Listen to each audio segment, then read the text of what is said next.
everybody. I want to thank y'all for tuning in tonight's show. We've got a good one lined up. We got a busy show lined up between our two guests of Steve Owens and Daniel Davis coming on, and then we also got the man, the myth, the legend, Jason Hensley coming on to talk about his big win in Sharon Harris. But that's not just his big win; it's his back-to-back win because he won one at Bugs Island too a couple weeks ago. So.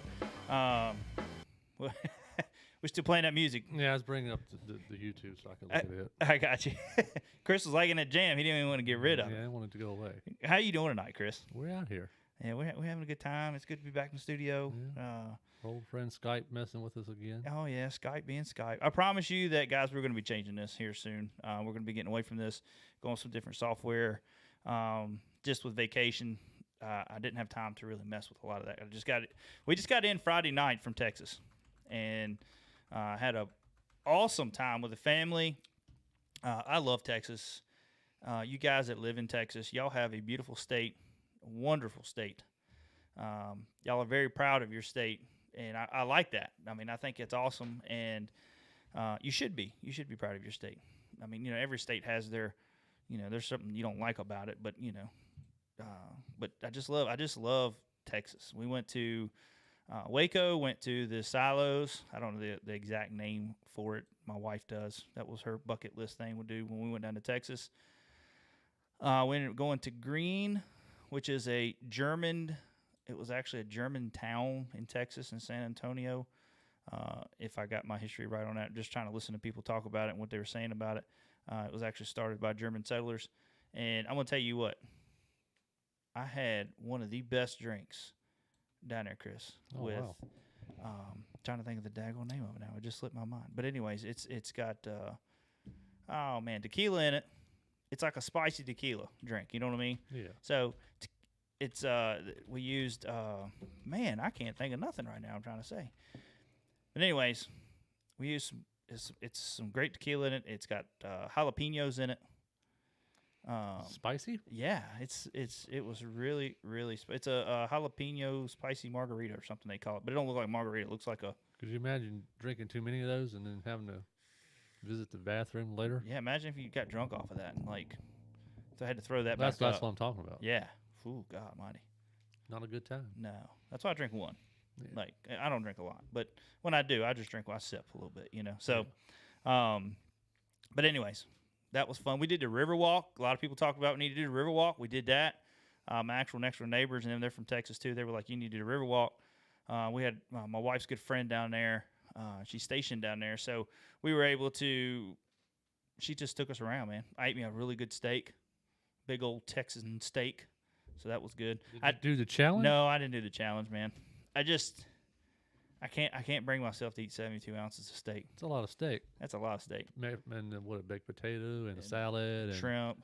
Oh, you got to do shrimp now. Yeah. They've added shrimp to it. They must have been giving away too many free meals for birthdays. It must have been. Because I'm going to tell you what, there's no way. And the shrimp would have done me in anyways because I'm allergic to shellfish. So I can eat a little bit, but I can't eat that much. So I just don't think I would have made it. I don't think I would like steak anymore. You know what I mean? You think it would ruin it for you? It's possible. It's a good chance. I remember being younger, and you throw up off of you have a wild time, and you throw up off of a liquor that you drink. Yeah. I didn't want to drink it no more. You know what I mean? I'm done. For me to actually drink tequila down there was a feat in itself because I haven't drank it forever. Did you taste the tequila? Yeah, I did. So I figured maybe the spiciness would take it away. Yeah. I mean, it's spicy, but you still got that taste of tequila. But it was a good tequila. It's George Strait tequila. That's what it was. Ah. So it was good tequila. So, but anyways, we had a good time down there. I will say this. You go by a lot of river basins that have no water in them. I mean, it's just dry, man. It's dry down there? It's just dry. I mean, there is some ponds and lakes down there, but I think I liked northern Texas, like the northern part of Texas from where we was at, like Dallas, Fort Worth, a little higher than that maybe. I like that. It was just, there was ponds everywhere. I loved it up there. So, but anyways, had a good time, enjoyed time with the family. Also, a lot of customers have been trying to reach out. I was doing my best to try to communicate with them through text and some calls and emails. So, guys, we'll be back full bore starting tomorrow with mounts and all. James has been doing a heck of a job just trying to get mounts out. It's been busy. And normally it's kind of a slow time. That's why I kind of planned our vacation, but it's actually been really, really busy. So I appreciate all of our customers, for one. Like, that's phenomenal. Excited about that. And, just being patient with us as we get all the orders out. Also, another thing that I wanted to bring up to everybody is we're shipping worldwide now. It took us a little while to get everything straight, but now we're shipping worldwide. We've had dealers worldwide. It's a little bit different working with dealers because you're shipping so much.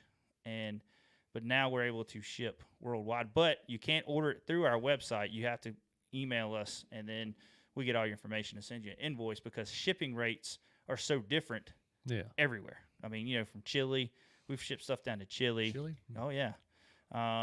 Spain, Sweden, Germany, everywhere, man. Australia, New Zealand, all that stuff. So that's been pretty cool to be able to reach out and do that. We've gotten a lot more orders from Canada, so we've been doing a lot more Canada sales and all that stuff. So we had last year and earlier this year we struggled with exporting stuff. So now we've gotten everything set and we're ready to go. So if you guys that are listening that are from Canada and all over the world, reach out to us if you're interested in some of our products. I want to thank a lot of our great sponsors that's helped us out with this show, making it what it is. Great group of people, and they've been there for us when we really needed them, and we've been there for them when they needed some help pushing products and new products and all that stuff. So just really want to thank some of these really great sponsors we have. If you do get time, go follow them on Facebook and Instagram. Also, check it out. Some of this stuff is on our website. You can buy it through us, or you can get it through them. But just make sure you go check them out, support them because they support us, and it means a lot to us. So I want to start out with Missile Baits, Falcon Rods, Bob's Up the Creek Outfitters, Baino, Accucol, RBT Custom Baits, and Yak Attack. I really want to thank y'all so much for all the support that y'all have given us. It means a lot. It really does mean a lot. So also tonight, after we have Steve Owens and Daniel Davis on, like I said, we're going to have Jason Hensley on. And then tonight, we're going to clear the air with some, say, rumors. Chris, what is that? I guess that's a good word. Rumors. Yeah, I don't know. I mean, it ain't like a rumor mill going around about it. Yeah. We just get a lot of questions about it, And I've seen some people make a post about this, and it's it's some things that we want to kind of get off our chest a little bit. I'm not going to go too deep into it, but I just want to get it out there and let people know what's going on, and know that where we stand on it. So, but it's not going to be a bashing deal. It's none of that stuff. So I'm just going to stay away from that. But after we get Jason Hensley on, keep staying with us. We're going to be talking about that. We're going to clear the air on some stuff.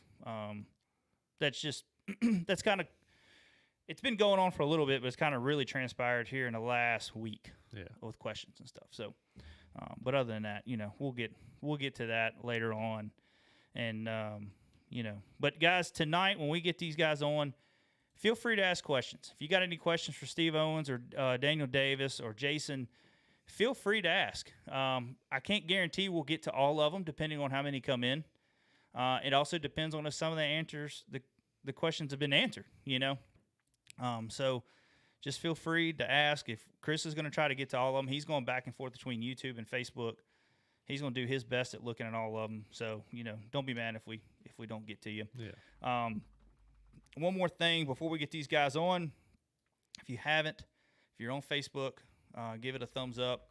Also, share this video if you don't mind. Let's get some more people in here. If you're on YouTube, please share it or like it. Big thumbs up is big for YouTube. So give it a big thumbs up. And also please subscribe to our YouTube channel if you haven't. Like I said, we got some stuff coming. We're actually going to be releasing another product this week. So stay tuned for that. We released our organizer for the Hobie hatch, for the Hobie bucket. So we just released that, and that's done really well. A lot of people great feedback from it. A lot of people have loved this, so we're really excited about that. We've tested it for a while and was really happy with just how it organized everything for us in our front, our Hobie, where our little Hobie box is. So if you haven't seen that yet, go on oneobjectivebf.com and check that out. So Chris, let's go ahead and get our first guest. Let's get our guest on, and we're gonna talk kayak fishing. We'll kayak tournaments. All right. Bass, they're here. BASS Nation Kayak Series tournaments. We got you, Steve. We got you, Daniel. Hey, how's it going, guys? Oh, man. How you doing? Hey. What's going on, guys? Man, I appreciate y'all taking the time to come on and talk to us. I know you guys have done other shows talking about this, and we just kind of want to get our side of it, you know what I mean, and get you on our show and talk about it. You guys have really stepped in and helped out a lot with the BASS Bass Nation Kayak Series events and starting up the clubs for the Bass Nation, which is kind of like I guess y'all would be kind of like the federation, you know, Yep. like that. You know what I mean? So let's talk a little bit about it. Steve, first, let's kind of talk with you because, I mean, you were a big part in Bass as well, you and Daniel, and kicking off their big series. So what was it that made you want to kind of go in and start like a kind of like a federation style series that kind of leads into the bigger events? I guess the main reason was that our local grassroots club that me and Lambert kind of started, I guess you will, here on Chickamauga, Tennessee Valley Kayak Anglers. We always ran in conjunction with the KBF events on Chickamauga and Guntersville. We all traveled and fished several of them away. And then, so that right there, our local guys fishing against, Jody Queen and Christine Fisher and Matt Ball and Ron Champion and Jay Wallen and all them, and us beating them, and some of us, and then of course they beat us too, but that got all of our itch going, man. And then when Hobie, started their trail series, that just got us all, good and lathered up and just really enjoyed the competition. And then, as KBF kind of shrunk down, which needed to happen, so that they could, have control of the events and be able to keep up with what all was going on. And it's grown because they've done that. I think it's gotten a lot cleaner.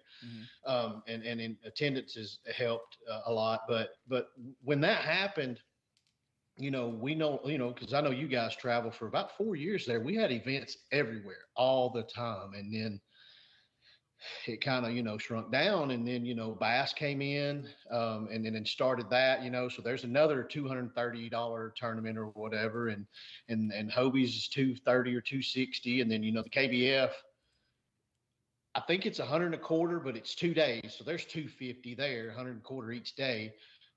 So, we still had that little area that wasn't met. And then, the grassroots clubs are fine. But we ended up doing when COVID hit, something got canceled. I can't remember what it was. Maybe Daniel can remember, but so I ended up just doing a high roller $100 bill tournament on Guntersville. And dude, we had like 60 something people with 2 weeks notice just fish that. And then, right after that, we did the,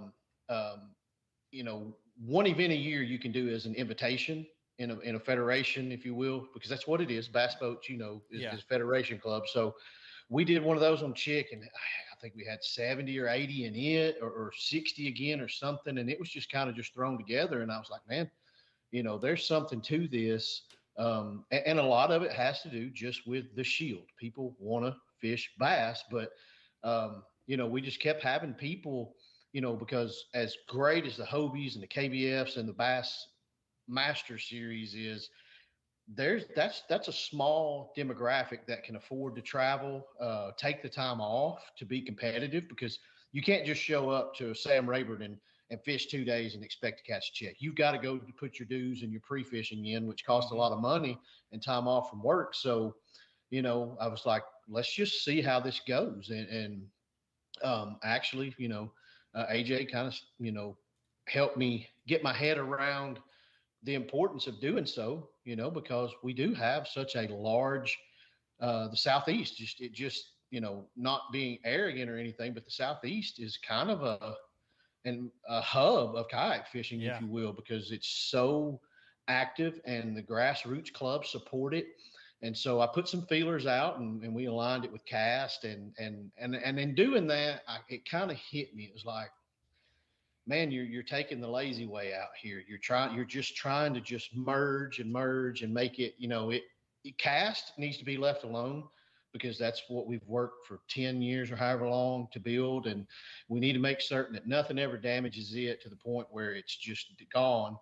And bass, that Bass Nation deserves its own path. So just seeing that the anglers were interested in it and missing that camaraderie that we all had, I wanted to just see if we could give it a go. And last year was pretty decent. We had some weak events, but again, it's people understanding how to get into it is I think the biggest obstacle right now. But that's getting smoother.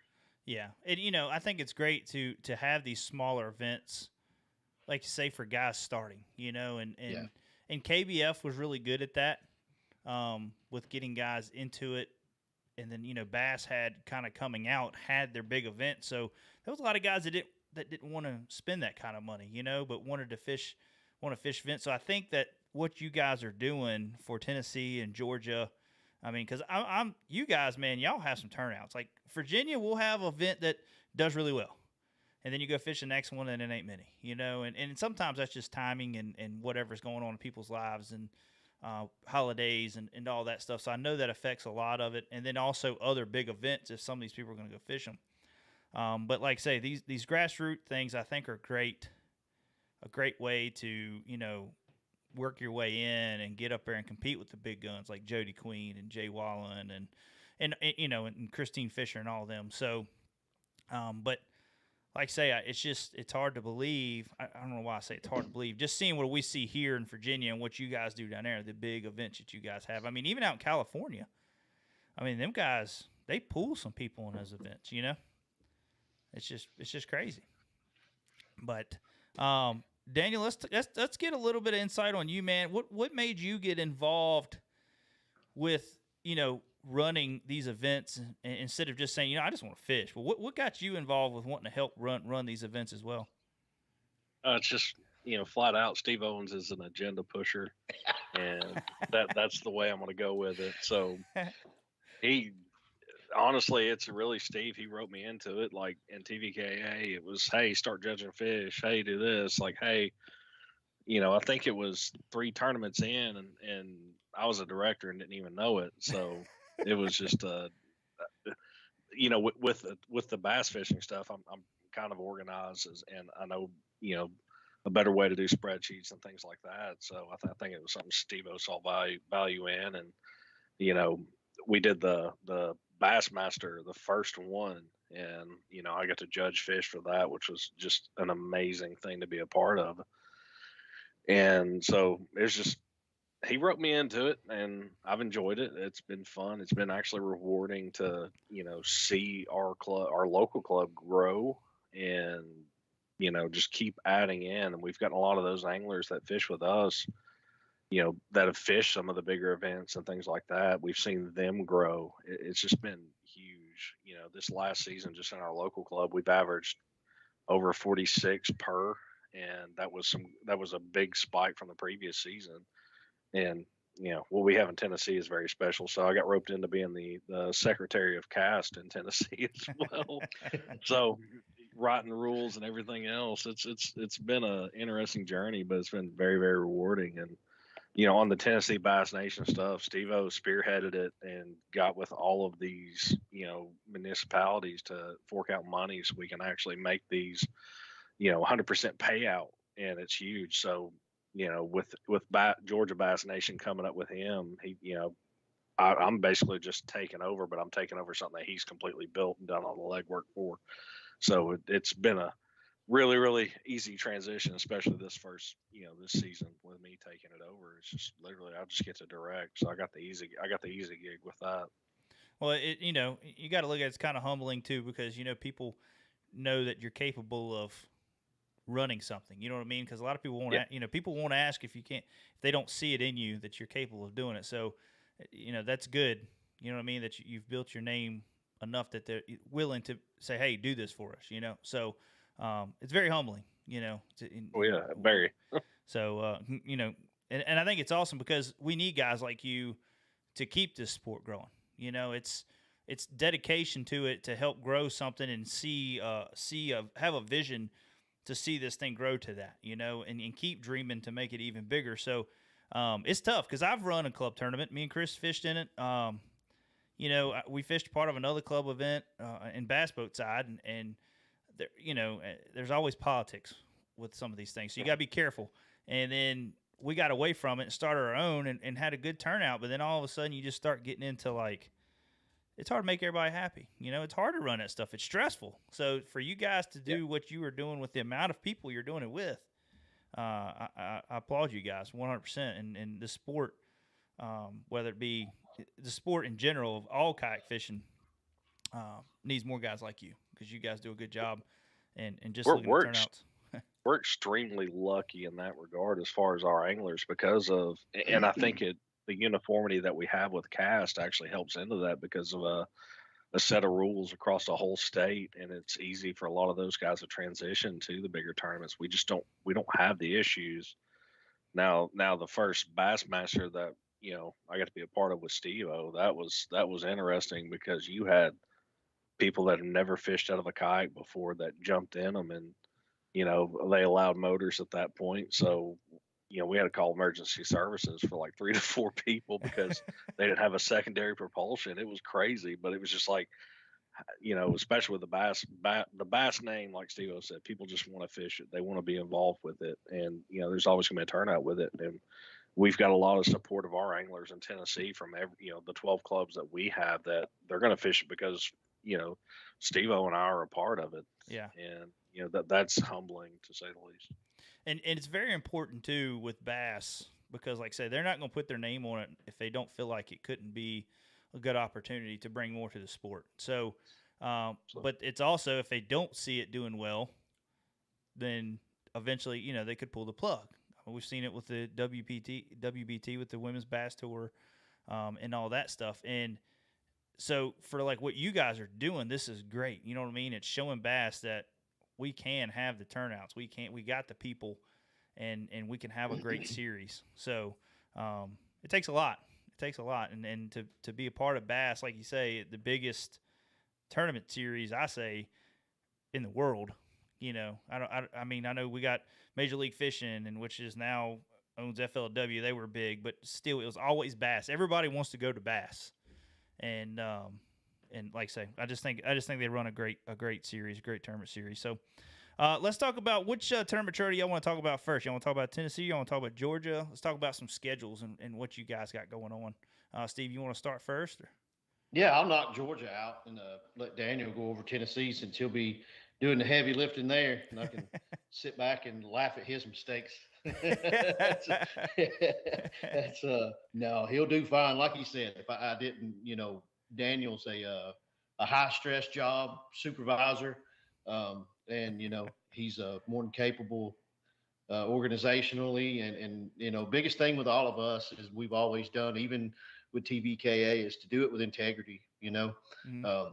I hate confrontation. I hate admitting I've screwed up, but if I don't, then you don't trust the series, and that's all it takes. And it's actually first couple of times you skin your knee, it's a whole lot easier after that. So that's something we've not ever been afraid of, is to just say, hey guys, we messed up, and we'll get it better next time. So, so moving on, Georgia Bass Nation, what got me to going on it was, they did an open series the first year, and then they did one as well this year. Freddie Garza was running it. Freddie does a lot with the Georgia Bass Nation High School down there, which is huge. I mean, Georgia Bass Nation is just enormous. Yeah. Now for us, I think we've got 170 anglers in Tennessee. Georgia only has 35. So this year we hope to at least, I want to triple it. I want over 100 in it. In order to do that, you need a good trail series, and thankfully Daniel stepped in to help. So now I have the time to do Georgia. So, because we fish with the Real Crazy and Peach State kayak anglers down there, and Charles Shelnut does the Georgia Kayak Fishing League, and Georgia doesn't necessarily have a state championship like we do. So I thought, man, those guys are itching because they come up here and fish with us. So I was like, man, we can do it down there. And so Tony Beck and the president down there agreed to let me do it. So I quickly, not knowing any of these lakes hardly, I do what we do here. We get a hold of the anglers and talk to them and see where they'd like to fish and where they don't want to fish and things like that. So, I put together 4 one-day events down there. Well, actually 3. So I'll just go ahead and start with that schedule here. Get a little scatterbrained. So It's all right. yeah, we're going to start the season February the 26th on Lake Eufaula.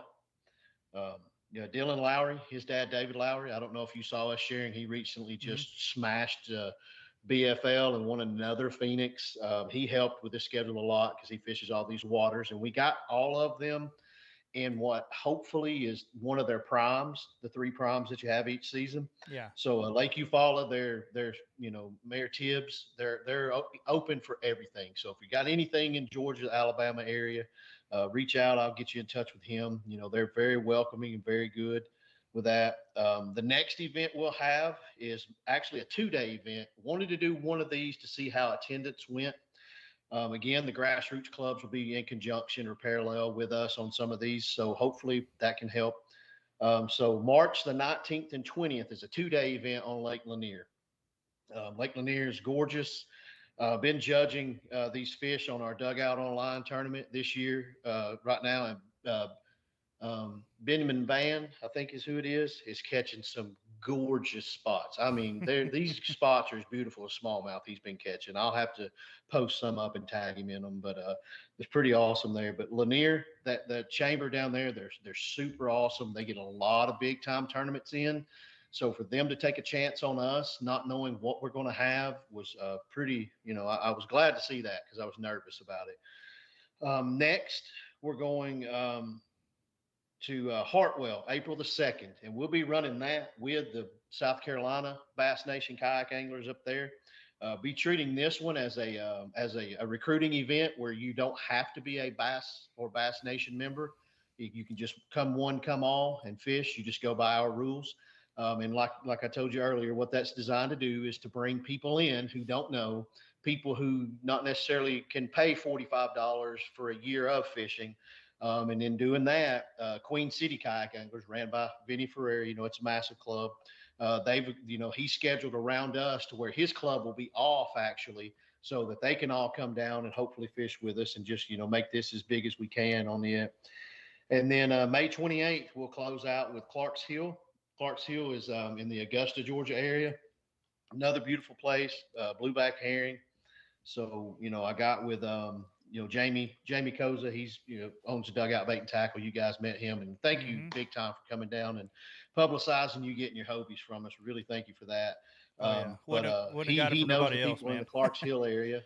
And that they reached out to me actually and said, we want you guys to come here. So from that, that right there will get you, 15 anglers per tournament will qualify for the state championship.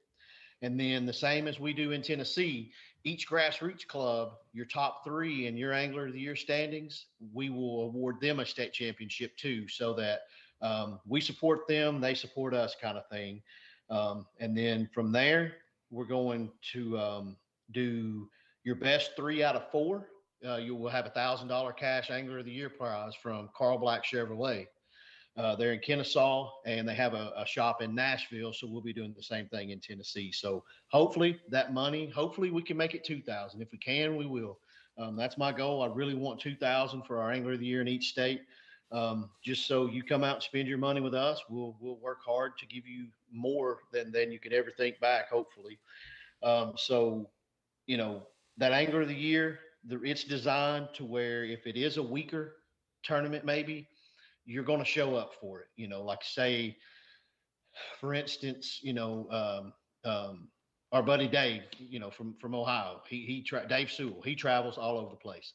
Well, if it's 25 anglers, doesn't pay for him to drive down. Well, if he knows he may win $1,000 plus at the end of the year, he's going to come down and spend the weekend and get his AOI points. So state championship will end up November the 19th and 20th, the 2-day event on Lake Seminole. Talked to the top guide on Seminole, and he told me If you're not going to do it in the earlier part of the year, do it as late in the year as you can. He said the colder it gets, the better it gets down there. So, we're pumped about that, and you thanked all your sponsors. We've got, I'll just run through them real quick. One of our title sponsors is obviously Dugout and Bait and Tackle, as I mentioned. Ag Pro John Deere is our other title sponsor. From there, we've got Newport Vessels. We have an NK 180 and a pair of Dakota lithium batteries to power that. That'll be the overall big raffle prize at the state championship. And then we've got a Net Bait, American Bait Works, Scum Frog. We got Spro. Working on one more. Hopefully, we'll have a big bass sponsor so that all the entry fee can go to the payout and not be in the big bass side pot. So, see, we've got Tremont Tavern that'll be catering here when we fish. There's a few more. Again, Joe Havenrick used to run KBF. He does all of our graphics for us. He's amazing at it. So we'll get that up here pretty soon. And so, Yeah. we want some good heavy hitter sponsors. We don't want 900 logos. We want 6 or 8 really good ones. And I'm telling you, these people have loaded us up with prizes, which is something we were always known for in our grassroots club, was our raffles and stuff. So that's what we want to be able to hand to all you guys too. And we should, with the budget we have, be able to do food at every check-in as well. So. Oh wow, that's awesome, man. Especially, yeah, that's the fun part about when you come off a body of water is talking with everybody, and Yeah.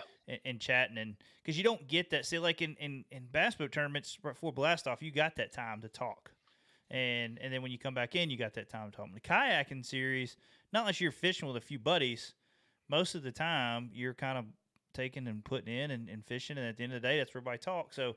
I always love that time. So, like, being able to do what you guys are doing with the raffles and the food and all that stuff, man, that's good. It just brings me back to some of the bass boat stuff don't even do that. You know what I mean? In the grassroots stuff. So, to see what you guys are doing is pretty cool. So, Daniel, let's talk about what y'all series are doing and y'all schedule and all that. All right. So first one up, I'm really excited about this one. It was a pretty big hit last season. Was Dale Hollow, December the 4th. That's our starting point. At last season it was a little rainy, but everybody had a good little time. We actually had a tie for first place, and that's one thing a lot of people they don't look at is it's a smallmouth fishery, but it's got a lot of largemouth. So we had one guy, it was Adam Reiser, who had primarily largemouth and I think one smallmouth. And then Brandon Strock had a bunch of smallmouth and like one largemouth in there. And they both tied with 96 inches. So it was a fun one. And, a lot of people qualified for state through that one. It's a beautiful fishery, bald eagles everywhere. And just, during this time, I pre-fished it last year, the full week before, and I saw maybe 3 boats during that whole time. So Yeah. there's a lot of people that don't take advantage of that fishery, during this time, and we're going to. Yeah. The next one after that's going to be March 19th on Center Hill, which is a phenomenal fishery. And, I have some disdain for this lake. It's, we had a state championship on it, and I had my personal best that held for a long time, off of that lake pre-fishing. And then, of course, whenever it came time to hammer down, I couldn't get anything out of it. But it's, many anglers just year after year love that fishery and just tout it. So that's going to be a good center location for us. Then April the 9th, we're coming to Kentucky Lake. And, there's a lot of anglers that have actually already spouted, it's Asian Carp Central, but it's actually coming back. There's evidently some things that they've been doing during the summer as far as holding off on tournaments there to, let some of the bass come back and actually fish hard. I mean, if you think about it, it was in the middle of us hearing that it was Asian Carp Central in 2019. Chase Tunnel and Tyler Patterson had a close to a 40-pound bag. Good Lord. Just out there fishing so that's it is what it is. And I'm actually looking forward to that one. I never fished that water, and, the states and the basically a lot of the municipalities want people to come back to it and see what it actually is. So we're really hoping for a really good turnout for that one. Mm-hmm. Then here's an odd one. They say Gunnersville's an Alabama lake, but believe it or not, part of that water is in Tennessee. So May the 21st, we're going to be doing Gunnersville, and in our local club with our Tennessee clubs, there's actually 3 clubs that have actually fished an event there, and we usually join up with a club from Alabama or a club from Georgia even that actually fish that area. And that's going to be, I believe that's probably one of our highest turnout events of the season, and it's just a phenomenal fishery. It's going to be wonderful there. And then, so for some of the guys out east, we're going to be doing Douglas Lake on June the 18th, 6/18, and so that's going to be an interesting one. And a lot of people have been real receptive to that lake on that date, which we don't want it to be too hot, but that's going to be coming into the early summer. But evidently the bite's pretty well on there. Yeah, and we're gonna finalize it with our little home lake here. It's Lake Chickamauga. It's going to be August the 27th and 28th. That's going to be our state championship, and we had close to 80 anglers show up for our state championship last season, and I think we're going to blow that number out of the water. This season as far as the turnout, we had some guys that couldn't make it, but it was, believe it or not, in COVID times, it was one of the biggest like turnouts for check-in, because yet again we're going to have Newport Motors as far as a raffle prize, and like Steve-O said, we've been able to secure 2 batteries with Dakota Lithium for that state championship as well. So it's going to be one to meet. We provided food and some adult beverages last season, through what we've been able to build, and we're going to also do top 15 from each one of our events. The top 3 for every one of the cast clubs in Tennessee. We've got 12 clubs now, so that should be really good. And the top 15 that actually just qualified from our state championship we had a couple weeks ago were actually already qualified for that. So a lot of these anglers across Tennessee have a chance to actually qualify for state pretty easily. But the biggest thing that we're doing this season that we didn't get to do last season is Angler of the Year. And so it's going to be your top 3, events out of this schedule to be able to qualify for Angler of the Year. And we're looking forward to, having some cash and, some prizes for that as well. And same, with Steve-O working on this, we've been able to take and get a lot of these sponsors to buy into a dual state deal. So we've also got Ag Pro John Deere, we've got Dugout Bait and Tackle, and we got Net Bait, American Bait Works, and we're gonna add to it. Like I said, we want big sponsors, and we are looking for that big bass sponsor, to take that on this season. So that'll be phenomenal if we can get somebody to step up for that. Yeah. No, that's awesome. Now, I was going to ask you guys, too, because, like in the bass boat side, now when you do the KBF stuff, you see it some like for the national championship, but have y'all looked into, like, contingency programs? Like, like bass boat side, if you run a Mercury and you're the highest finisher, if you bought into their contingency thing, have y'all thought about stuff like that with maybe trying to pull sponsors like Motor Guide and Torquedo? They sponsor that stuff. They sponsor a lot of kayak events as well. But and then you got also Newport Vessel, that's really stepping up and coming into the game and really, doing big things, for the kayaking industry. Have y'all ever thought about anything like that with like a contingency program? I have actually, not per event, but I got with Newport, through I do some purchasing for Dugout, so I'd reach out to them. I'd met Romel and down at ICAST, and we talked for a couple hours, and so I got with them and just told them the overall vision of what we're doing, not only in our Bass Nation and our state level stuff, but what my vision and Jamie's vision for our pro staff at Dugout is. And they bought into it and thought it was something that unique. So right out of the gate, that I'm talking about, I was talking to this cat on Friday. Our state championship was the next Saturday and Sunday, and Monday morning I had a Newport on my front porch for Yeah. that particular state championship. They're fast, So dude. he gave us one for the Dugout Online Series Championship that we have in January, which is the culmination of October, November, December, Dugout Bait and Tackle Online Series. And so they're just, and we got our team going that's on Dugout. And just to elaborate a little bit on that, we have a really good staff team that we've built. And, when we started building it, I was letting the guys know, this is not just a staff. We are a team. We're a Yeah. high end tackle shop. We've got high end connections. So what we want to do here is get you people introduced to these reps, because that's what makes the world go round is a rep. Mm-hmm. You know that. And in doing so, we're going to help you get in with them, and not just on the 30% off deal. We want, these people, if you give them the work that they deserve, you should be compensated just like a boater does, because I know good and well, just from my limited ability over the few years, we've sold a lot of G Loomises and Shimano's for people before I even met Dugout. One of my good buddies up in North Tennessee, in one year, myself and another guy we probably passed through 40 grand, maybe 45 for him, in product. And then that just went off when Jamie was talking about, what we could do for our guys, and a shop can only sustain so much. But now when they see that the shop is the foundation, the anglers are credible.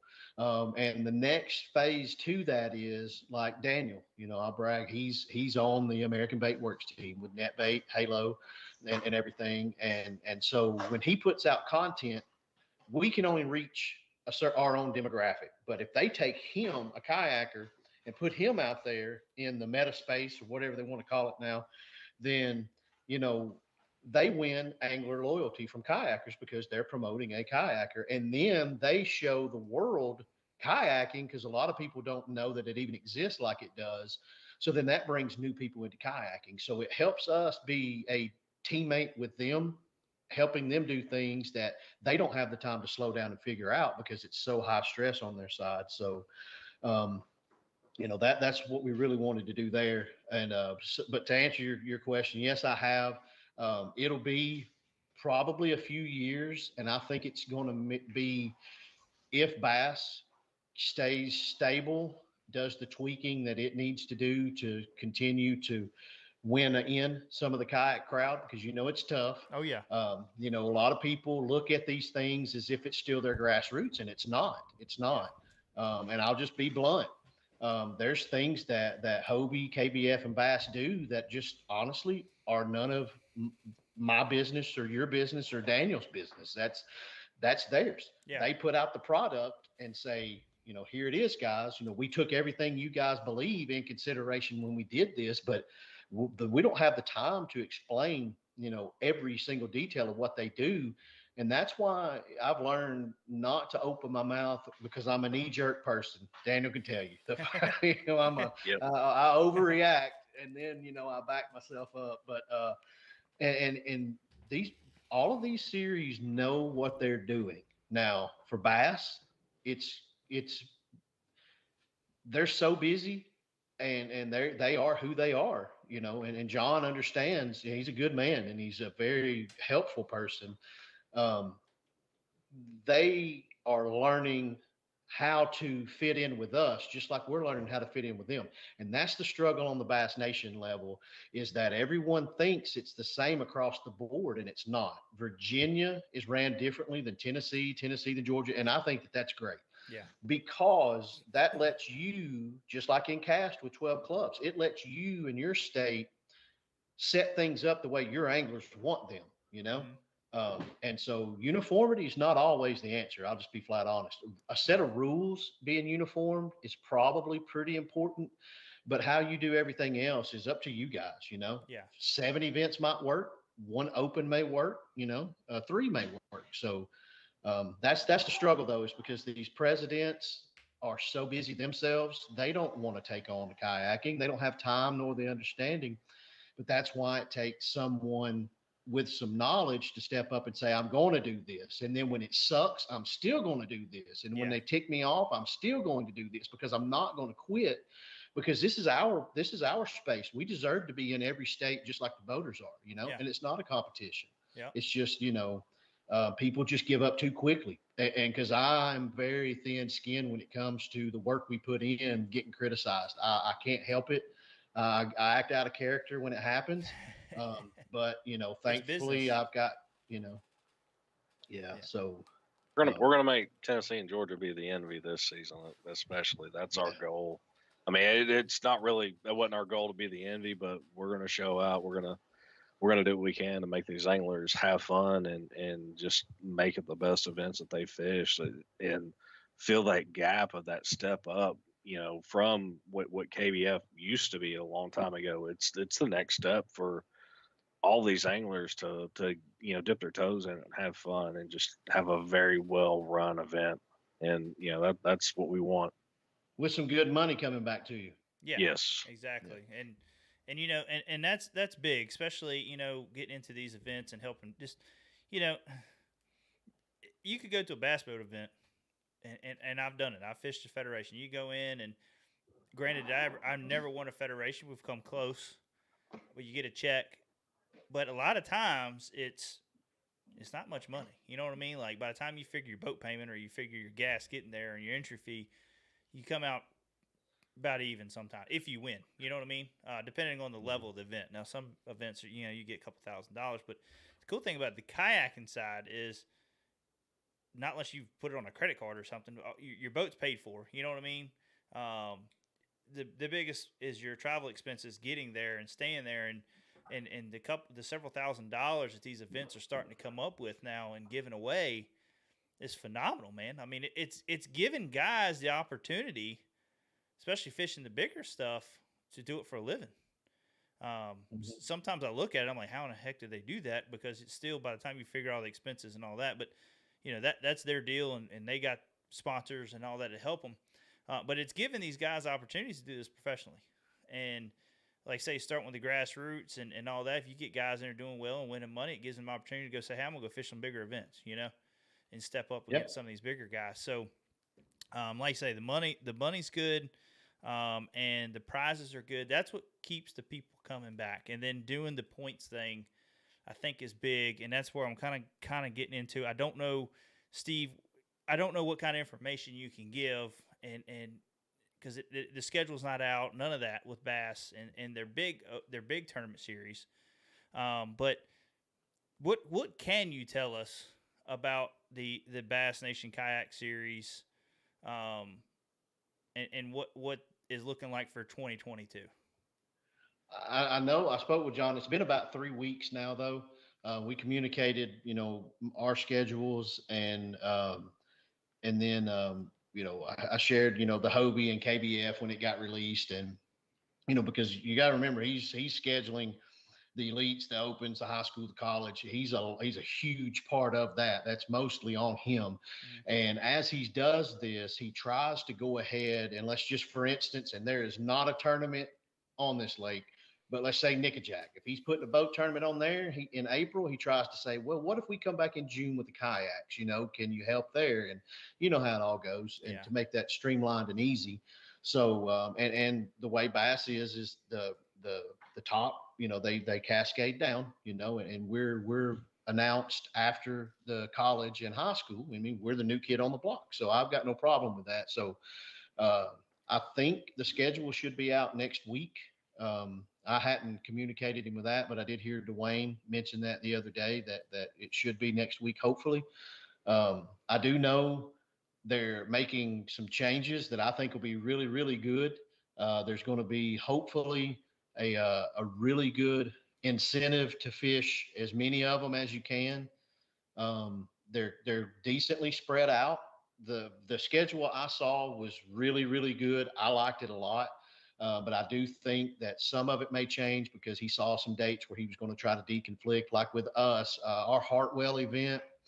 I'm sorry, our Eufaula event is the same day as KBF Lake Murray. And so I think Chad is going to be able to possibly move that one. to touch on your point about doing it for a living, it worked out great.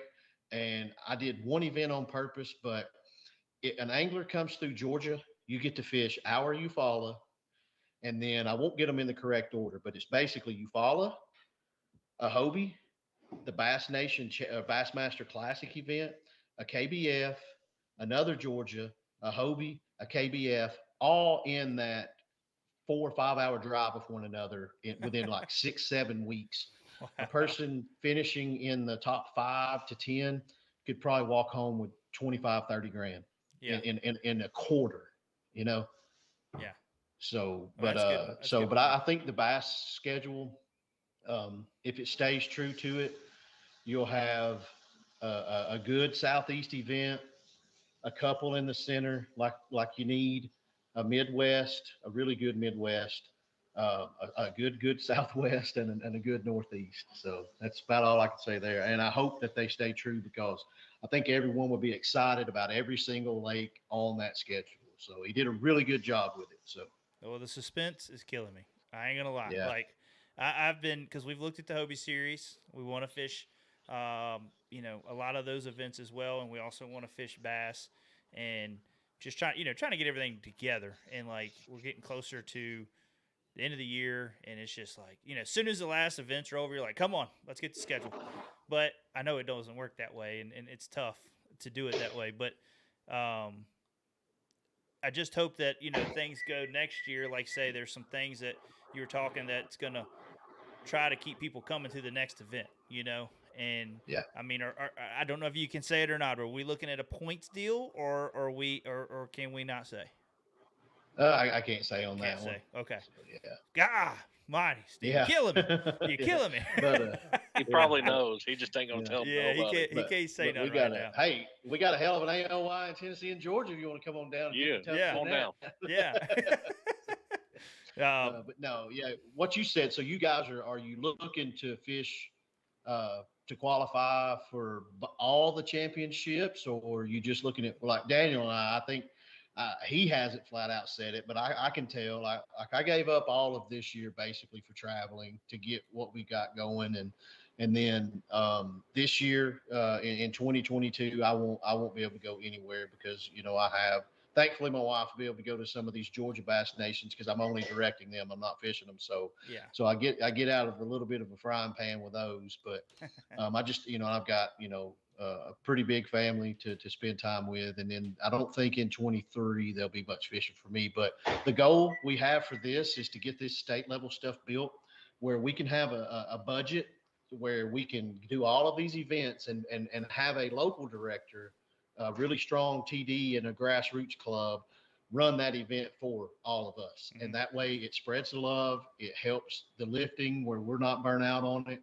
And it compensates these guys for hard work in running these trail series, because we're past the point of people doing things for free. I mean, there's Yeah. too much money being made by our sponsors off of fishermen, which is the way it's supposed to happen. Yeah. And thankfully, we've been able to pull a few strings and hopefully get some of that turned loose. But so you guys looking to just like, are you going all out wanting to fish in the KBF, the bass, and the TOC? Well, or what do you... I think we're gonna pick one full series and try to fish every event. You know what I mean? Like we're gonna have one, Yeah. and then the rest of it just depends on depends on where it's gonna be out. If we're coming back through and there's gonna be an event that following weekend, we'll try to do that one as well. The problem we run into is it's only two of us running the business, so Yeah.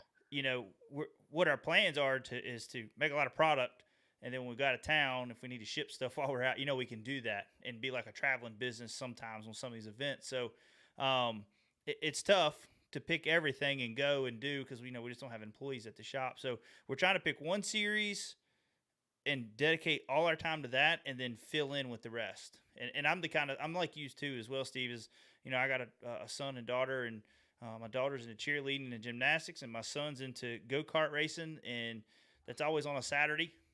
So Yeah. it's not every Saturday, but I'm trying to find out what schedule works best with that, and then the same with James as well as what works best with his schedule with his family, and just working it all out. We definitely want to have one that we want to try to qualify for a championship. It'd be great to qualify for bass and Hobie. Mhm. I don't know if we'll fish much KBF stuff, not unless it's here. Nothing towards them, it's just Yeah. scheduling wise. If something's close, if they're here in Virginia somewhere and fishing Potomac or something like that, maybe we'll try to fish something like that. But it just depends on scheduling. That's the main thing. So, well, Steve, guys, I hate to get off here because I could talk to you guys for hours about fishing and all that, and just kind of time wise. Oh yeah, we got to get you guys on again and just get on here and just talk fishing and not so much the business side of it. You know what I mean? But we know that's important to this sport, and we want to let everybody know about all the great trails that you guys have got out there, and that way, if people are listening and want to get into kayaking, they don't have to start big, and they can start with your guys' clubs and get out there and meet a lot of great people that can help them build and becoming a better kayak angler, So I think you guys have got a great deal going on, and y'all are highly respected in the kayaking industry when it comes to, just running a great tournament series and being great with the people and doing the best you can to make with what you got and making something really good. Like Brad Golden said, it's we just want it to be good enough for who it's for. Yeah. Yeah. Absolutely. So that's good. That's a great way to put it. So, but Daniel, Steve, man, I appreciate it. I hope that I get the chance to meet you guys in 2022. Maybe come down and fish some of your guys' events. You know what I mean, and meet you guys and hopefully, maybe at some of the Hobie or BASS events, I'll be able to meet you guys again. Steve, I met you last year at Chickamauga, and I know we didn't get to talk much. You were busy doing everything, but it was great to be able to meet you, and look forward to seeing how things go for 2022. So, but the guys, I appreciate y'all coming on. Appreciate y'all talking about this. If y'all got anything else y'all want to add before we let you guys go? Thank you for that bucket organizer. I'm going to order one probably tomorrow, dude, because I've got one of the other ones and it's hot garbage. And y'all's, I looked at Josh Little's and it's pretty slick. So that's it, because I'm my stinky stuff gets all over my hooks laying in the bottom, and I've probably lost $5,000 worth of chatterbaits and jerkbait hooks. Yeah. So this is going to help it. I know it will. Well, so. I really appreciate it. And guys, keep an eye out next week for another product we got coming out. I think you guys are going to like it. So yeah, man. Hey, and drop your YouTube links on any trail stuff we've got going on. You're more than welcome to share it all over it, man. Go ahead. All right. Hey, we'll even let you be a Big Bass sponsor. Think about that. Oh, hey, I'm telling you, man. Talk with us this week, and we might be able to work with you guys and see what we can do. I'll be in touch for sure. All right. Hey, thanks for having us on, guys. Thank you, man. Y'all have a good one, man. Thank you. All right. Thank y'all. Bye. Bye. All right. That's good talking with Steve. It's good talking with Daniel. I've never had the opportunity to talk with Daniel, but I've talked to Steve Owens. We had him on a show. Was it last year, Chris? Yeah. I can't remember if it was beginning of this year or last year. So we had him on a show last year. Talked with him. Great guy. It's always enjoyable talking with Steve, and Daniel is a really great guy. Just from what I talked to him before the show and all that. So looking forward to seeing how their trail series goes. I think it's gonna be great. I think they are on to something good, and I think it's like I said, it's gonna be good. So I do want to cover one thing before we get Jason Hensley on. Are you working on getting his stuff pulled up right now, Chris? Yeah, I'm ready to go whenever you're ready. Okay. I do want to cover one thing. Last show, I screwed up.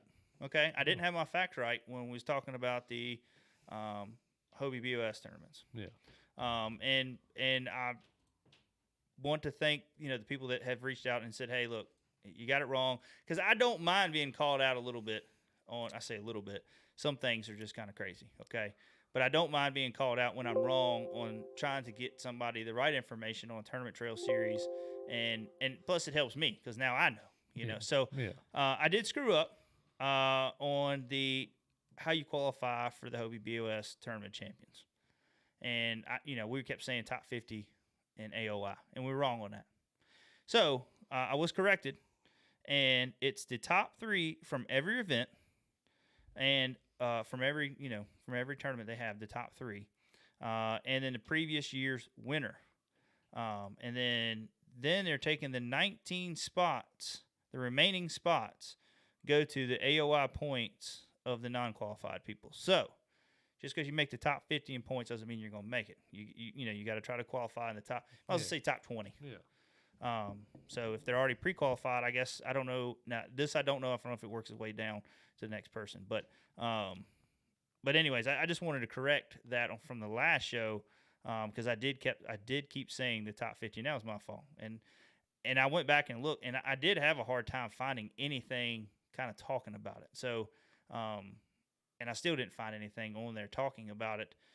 But I was on vacation, so I didn't get a lot of time. I was kind of scatterbrained looking at it. So I didn't get a lot of time to go in there and look and see how you qualify for it. But anyways, I want to appreciate some people that reached out to us and just, corrected us on that. So that's our mistake. So, but let's go ahead and see if we can get Jason on. All right.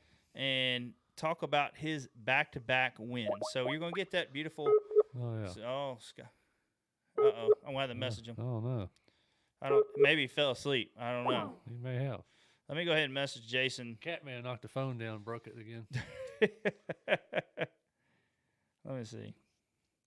But anyways, I messaged Jason now. We'll see if we get him going, get him set up. If you guys are in here, if you're watching on YouTube, please hit the subscribe button, hit the like button. Also, if you're here on Facebook, let's go ahead and share it. Let's get some people in here. Let's ask some questions. This segment here is going to be pretty good with talking about. He said he didn't get a call. Oh, let me try him again. So Chris is going to try him again. But has his information changed?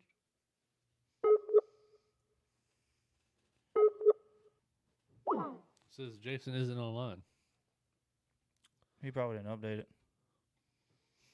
But anyways, I forgot where I was going with that. What was I just talking about? I just totally slipped my mind because we was messing with that. Oh, but wow. But anyways, like I say, if you're on here, make sure you share it. Make sure you like it. If you're listening on iTunes, please, after you listen to the show or you get done, or before you listen to the next show, whatever, please give us a rating. Hopefully it's 5-star. If it's not, let us know why. Yeah. But please give us a rating, and we'll go from there. If not, we'll just call Jason audio and see, you know what I mean? Yeah. And see if we can try it again. And Let me try one more time.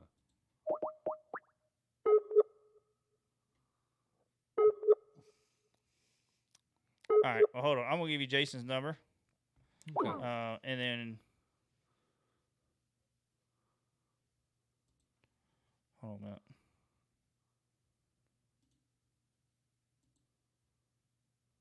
All right. So here's going to be Jason's phone number, Chris. I'm not going to call it out here. If it'll let me. Nope. Give me a second. Oh, here we go. Here's his phone number. Okay. Oh, I didn't send it to you. Here it is on my phone, Chris. Oh. Just a little technical difficulties. That's all. But hey, guys, I'm gonna tell you too. Also, stay on. If you're still here, stay on. Like I say, we're gonna be clearing the air with some, like say, some rumors or whatever that is. I don't know if it's a rumor. It's not really rumors. It's just questions. We get a lot of questions. We've had a few questions, especially here in the last, I'm gonna say week and a half, something like that, of questions of some involvement that we're with. So I want to clear the air with that. We want to talk about some of the changes that has gone on with One Objective when it comes to sponsorship. I know a lot of guys have asked questions like, what the heck are y'all doing? Or why is this or that? So we want to clear it up. All right. So we're going to get Jason audio. Chris, let's see if we got some pictures. We got you, Jason? Yeah, I'm here, guys. I don't know what's going on. Yeah, it's Skype, man. Like that's why we're totally getting rid of it after the end of this year. We're going another route, but it's not a big deal, man. I understand things happen. It's it's technical crap. So, but Chris is going to work on pulling some pictures up of you and see. Hopefully find something with your shirt on. It ain't shirtless pictures or anything like that. You ain't got none of that, do you? Yeah, don't share those. And I Okay. know I sent you a few, but don't share them. Okay, all right. I won't share those. None of the clear speedos. None of that stuff. So, but How you doing, man? I mean, you've been on a tear here lately. What's up? I mean, you were a Yeah, fall fisherman, dude. it's been a good few weeks. Yeah, yeah. I mean, It's you go to Bugs Island, and we're talking about it. You was trying to get us to come fish it, and that was the weekend that was that the weekend I left. I was leaving for I can't remember. Maybe that was yeah. I think y'all were preparing to leave or leaving. yeah. And then you went and fished Sharon Harris for the CCKF, and you go down there, and I mean, you dominate. I mean, you catch them, and you've never been on Sharon Harris before, have you? No, I've never seen it besides on TV. Yeah, and when they were catching them on the MLF stuff. Oh So, yeah. but let's kind of get into your Bugs Island event, man, because I know you've had some experience on that lake. You've got some good spots that you like to fish, and like I say, Bugs Island was fishing kind of tough for a while. I know I went down there. I'm gonna say a couple weeks prior for the dugout. I was fishing North Carolina side for the dugout baits tournament, and just struggled with size. I was catching dinks, but I was just having a struggle with size. And but tell us a little bit about that event, how that went down. I mean, you didn't have no pre-fishing really on it. You just went down there and fished, knowledge and what you have confidence in. Let's talk a little bit about that. I mean, how did you determine where you was gonna start at? Well, leading up to it, the couple of months leading up to it, even though last month really, all the bass food tournaments that had been up there, they had only been weighing like 12 pounds, 12 to 14 pounds. So it really wasn't, the big ones weren't biting. Yeah. But I made it up. I went into it with a lot of confidence because I do okay at Bugs Island usually. But I did go up the Friday before and did some pre-fishing. I just went to a spot that I used to fish when I had my boat. And got back there, and it was loaded with bait. I mean, absolutely loaded with bait. It's an area about the size of a football field. Mm-hmm. And all the way in the back of the creek. And caught a couple of decent fish, 15, 16-inch fish, and I just got out of there. I was gone off the water by 12 o'clock. I went on and explored a couple of other spots and didn't really do anything. And so just come back the next morning, and like I said, going in, I had a lot of confidence. I was ready. And just knew the fish were there. The bait was there. I mean, it was absolutely loaded with bait. And get there first thing, there's no breeze going at all. The bite's starting off slow. I caught a couple real early, but they were smaller fish. And then about an hour later, the wind kicked up and started blowing in. So that really helped as well. And I didn't have any company in there at all. Didn't see anybody. Only 2 boats came in throughout the day. So, I mean, I was just basically doing loops in that little area, and there's balls and balls of bait fish everywhere. And, the bass were just randomly coming in and just schooling up over here and schooling over here and just being in the right place at the right time sometimes and just grinding it out and sticking with it, and it paid off. And is that kind of similar? Was Bugs Island or Sharon Harris similar to Chickamauga when we went down there and fished? I would say Sharon Harris played more like it was at Chickamauga than Bugs Island. Because that was just crazy how all that went down at Chickamauga, and like me and James was talking like because when you come down, you were like, man, we don't because you come down later. You didn't have many spots. You didn't have a lot of time to go around. Chickamauga's a big lake to cover a lot of water, and we all put in at that one area, and me and James had confidence in other areas, and you fished there, and I was like, God dang, when I was happy for you, you know what I mean, like that you caught them, and Right. I don't know if I would have even done it the way you caught them. You know what I mean? I just don't fish. I don't fish that way quite that much. You know what I mean? So you got a lot of confidence in that. So not even saying that we would have done as well as you did, but it's just like we knew those fish were there. It was loaded, and just kind of getting into fall fishing. I mean, is that kind of how it is for you? You kind of find them areas with a lot of bait fish, because sometimes a lot of bait fish for me, it feels like if there's so much bait fish, it's hard to get them to bite, Right. I've been in those situations too where, it's just so thick with bait. You're throwing your little half-ounce trap or whatever else you're trying to throw, and there's just sometimes you don't even get a bite. Yeah. And you're racking your brain, throwing your arms up in the air while they're blowing shad out of the water 2 or 3 foot up in the air and everything else, and you Yeah. can buy a bite. Yeah.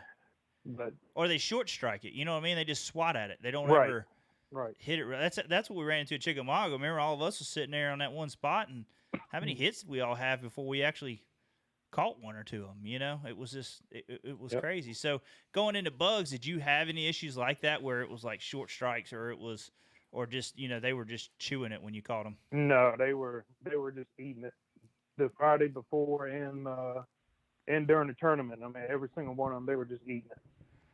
Now, if you don't mind, I mean, Yeah. I don't know what other tournaments you're gonna be fishing and all that, but do you mind going in depth? Well, let's talk about Sharon Harris first, and then we'll go into baits. I don't want to get. So baits are going to be the same for both tournaments. So Do you We're good want to to go. talk about it, or do you not? Because I no, want. we can. No, it don't bother. We can talk to it after. Okay. Well, let's get to Sharon Harrison, because for anybody that's listening, if I've never personally been on Sharon Harris, but if you go watch last year's MLF, where Jacob Brozenick and Jacob Wheeler and all of them were just catching toads on Sharon Harris, and then we had a show a while back. I'm gonna say maybe our second year in, where a guy won with like 38 pounds or something like that. 5 fish in a bass boat event down there. I mean, they were culling 7-pounders, Yeah. So Sharon Harris is loaded with big fish. Sharon Harris has the North Carolina record for the 5 biggest fish weighed in. Yeah. 5 fish limit. It's just a bass factory. So now that you don't know nothing about Sharon Harris, but what you see on TV, what it's capable of. How did you determine where you wanted to fish at in Sharon Harris? Well, there's a main big ramp right in the center of the lake, basically. So it's right next to 2 big splits, and I just looked at different things, and there's one bridge going across the lake on the upper side from there. So I decided, well, I'm gonna go fish around that bridge and just crank. Never been there before. Crank, throw spinnerbait on the rocks, jigs, stuff like that. So I get there first thing in the morning. I actually came to the lake. I got there about 11 o'clock at night the night before, and slept in the truck at the ramp. That was interesting, but and it was cold. Yeah. So it was in the low 40s when we got started. The wind was already blowing probably 10, 15 miles an hour, and the wind got up during the tournament. I mean, it was gusting hard. I mean, in the upper 20s, I would say. It was rough. Yeah. But so I went straight towards that bridge at takeoff. And sure enough, there's a couple boats that were already there. There's a couple other kayakers that were already there. I moved in real quick. I made a few casts, and I just said, no, I'm not going to do this. I don't like being around a crowd Yeah. at all when it comes to fishing. So I just decided to put the trolling motor on high, the Torquillo, and just cover as much water as I could. So I just started hitting the point all the way back up towards the ramp, little guts and stuff, and didn't get a single bite. I mean, it was at 10:30. I didn't go in. I said with Bugs Island, I went in with a ton of confidence. Mm-hmm. With Sharon Harris, I just wanted to go down and fish, just for the experience.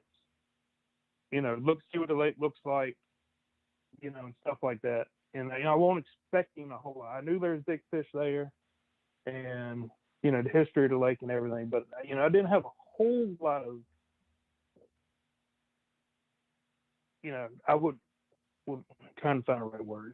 Yeah. Not a lot of confidence. You know what I mean? Like not a whole lot of confidence. I was just going to go fishing. Yeah. But you get 3 hours into the tournament, almost 4 hours into the tournament, and you haven't caught a fish yet, or got a bite. you start to feel a certain way, and stuff. Yeah. You start panicking, basically. Wondering why you're in the So sport and thinking about just playing golf. yeah, yeah. So I basically I took a break. I mean, honestly, I went to the bank. I pulled out some food and drink. I did that. I used the bathroom, got back in the kayak, and went down another. I went to the other side of the lake. I went down a point, and I come around a point, and it's just absolutely loaded with bait. I mean, I could see bait flickering everywhere, and it didn't take but a couple seconds from running. There was fish blowing up over here. There were fish blowing up over there, Mm. and it was a flat that was anywhere from 6 to, I don't know, a foot and a half, 2 foot deep, and it was a pretty big area. And judging from what I was throwing, there was some structure, there was a lot of stumps out there too. The water was kind of stained, I'd say a little bit, and about 59 degrees what we were working with. But there was stumps, there was brush, everything up on his flat, and the wind was just chunking. I love stand up and fish, but with the way the wind was blowing, the gusts and stuff, I just couldn't do it because I couldn't control the kayak while I was standing up, so I had to sit down and do most of my fishing.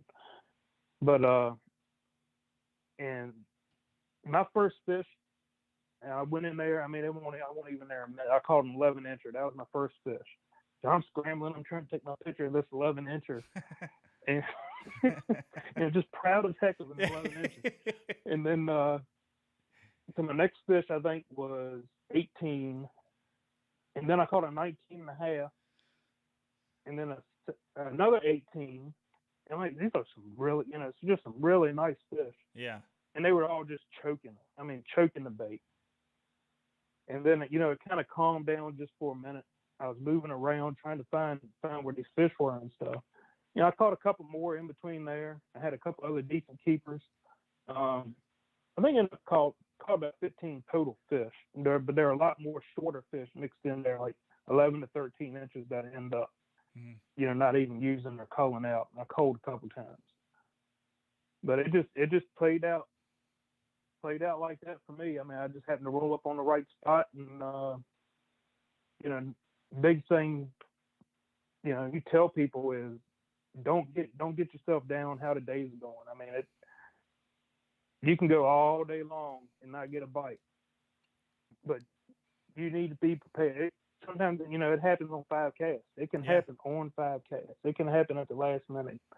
You got to have your stuff together. You got to be in the right frame of mind when that stuff happens at the right time. Yeah.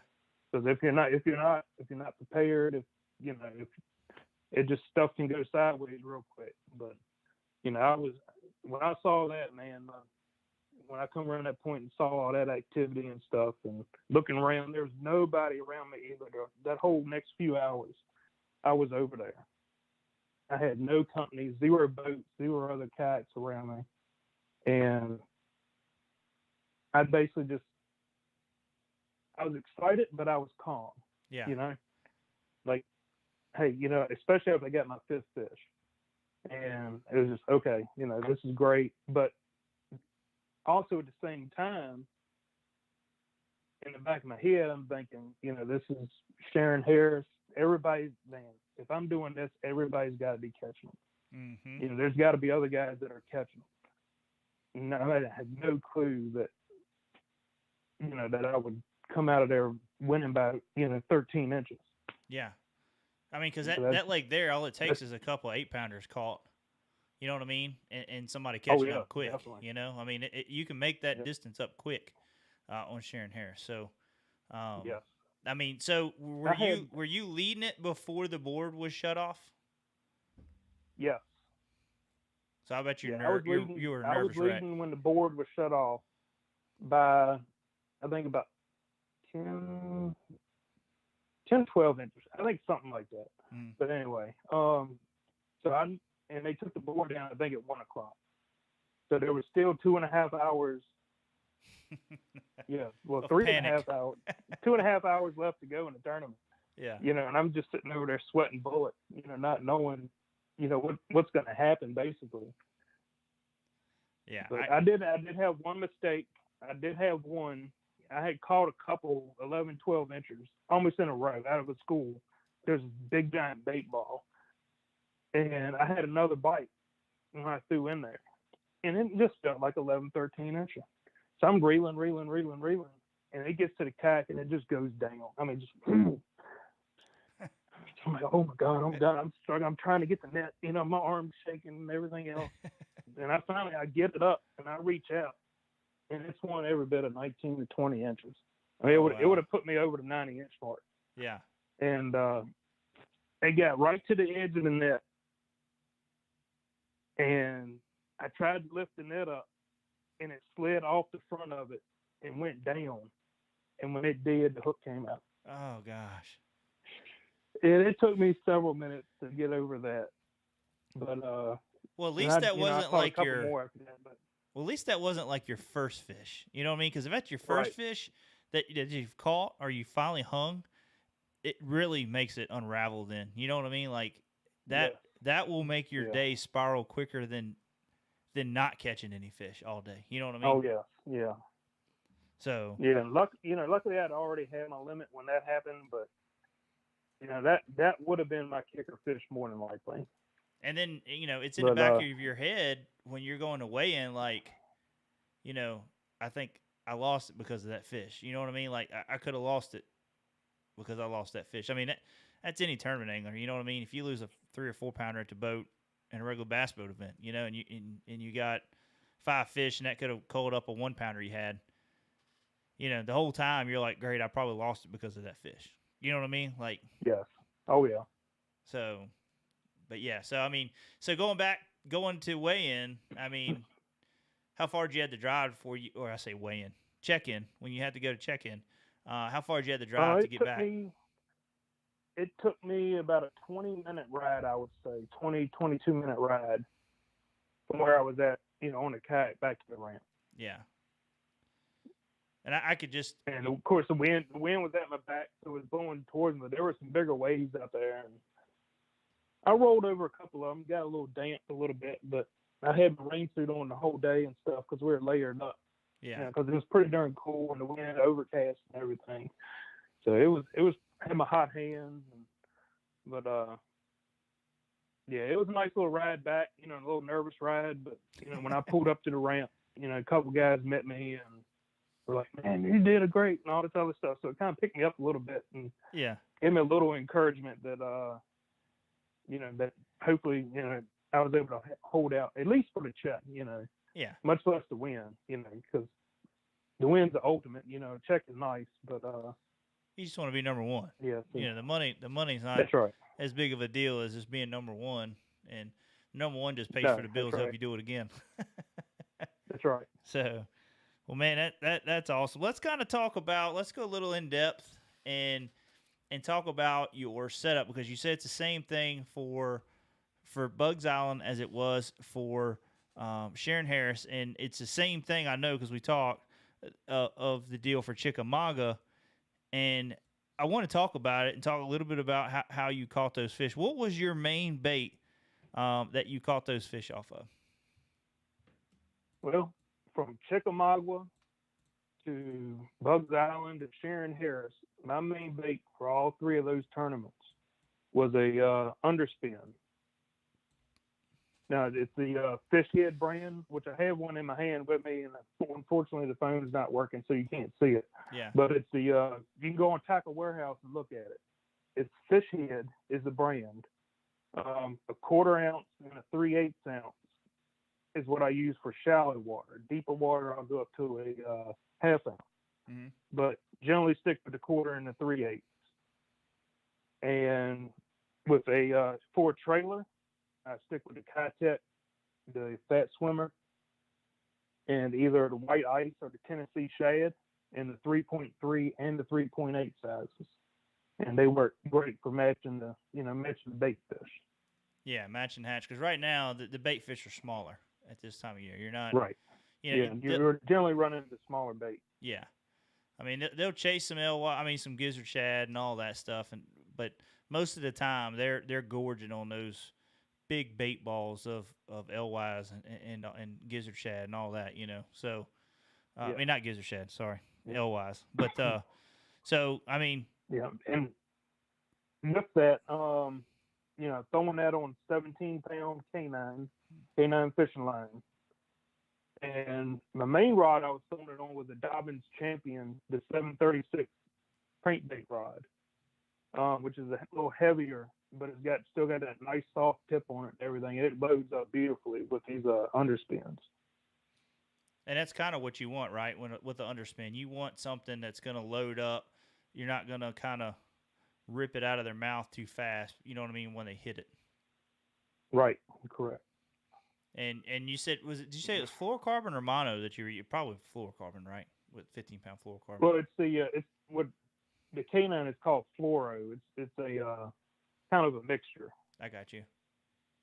So it's It's not pure mono. It's not pure fluoro. It's a mixture. isn't that like a copolymer? Ain't that what they call that stuff? I can't remember if it's like a Yeah, copolymer kinda, or what, yeah. something like that. K9's got some good line. I've been And- using some of it because you've gotten me some, and I've used it with some of the braid and all that. They got a really good line as well. If you guys haven't tried it out, get a chance, try it out. I don't think you'll be disappointed. You know, it's pretty good. No, good line. I've been using K9 religiously since 2018, and it hasn't failed me yet. And I've won a lot of money on that line. Yeah. And as long as they're making it, I won't be using anything else. Yeah, you've done well. But on it. Go ahead. I said I was just saying, yeah, you've done well on it.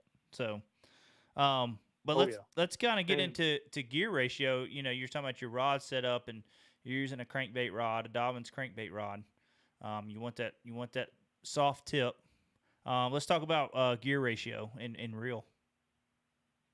All right. Well, the reel, I was using Daiwa Tatula SVTW, in 7.3, so I can still reel a little slower.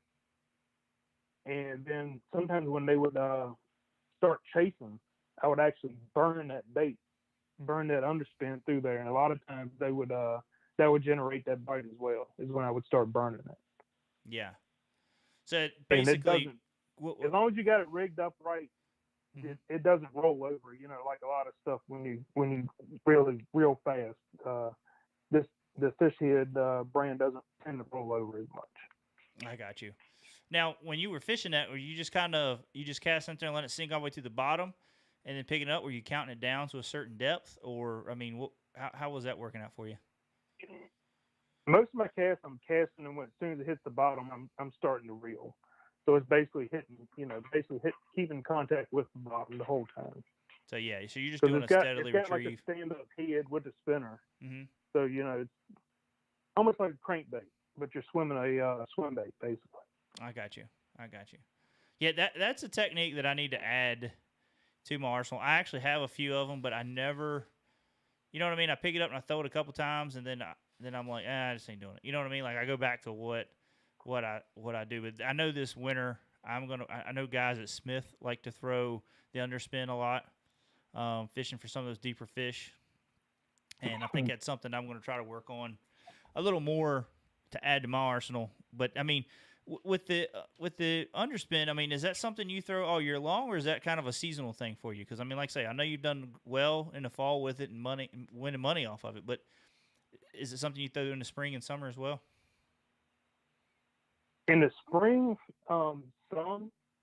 In the summer, definitely. I do throw it a lot. I throw it on actually the half ounce with a bigger bait, swim bait on it. In the same places where you might throw a Carolina rig on, on a point, on a rock structure, stuff like that. It's a great bait to use as a backup. You're pounding this thing. You're pounding these points and stuff with Carolina rigs and big worms and even cranking deep crankbait. Throwing in there with that big underspin too can generate a lot of bites, and that's worked well for me in the summertime as well.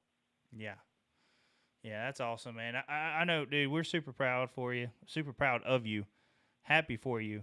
You're part of the One Objective team. I know you're on Bonafide, you're on K9, RBT, and you got some really great, people backing you, behind you, and you've done real well promoting us. You've done real well at promoting them.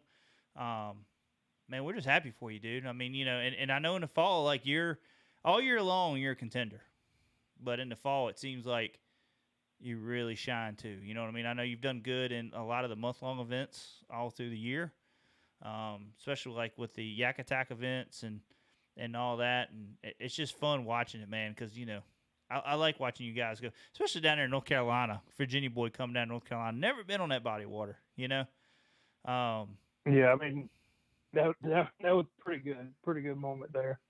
Yeah, I mean, you've gotten you placed fourth at the Bass event, and to be there with you and see how excited and nervous you were at the check-in, and and then it's just cool to watch. I enjoy it, and you being a good friend, and I love watching you be successful with it. Don't get me wrong. There's times when we fished against each other that at first when you're beating me, I'm like, God dang it. I mean, you just do that. You're like, God, he's caught him again. But at the end of it, I'm really happy for you, and I think you're a well-rounded fisherman. You're very humble, and you're just fun to be around. In those events too, because I know Chickamauga, you were like, hey man, when we were down there, you found those fish schooling, and we all just come over and started catching them. You know what I mean? It didn't matter. Then you went back and caught them during the tournament the next day. So right. And I see how you are with guys like Casey Reed and just guys here locally, and helping out and taking guys fishing, man. I mean, you put some guys on some good fish and some good spots, and yeah, I don't mind sharing, some information, here and there, or just saying, hey, come on over here, fish with me. Let's catch some of these fish, and if I can help somebody out a little bit, then I'm more than willing to do it. Yeah. Yeah, and like I say, we're just happy to have you on the team and see you doing well. And I appreciate everything.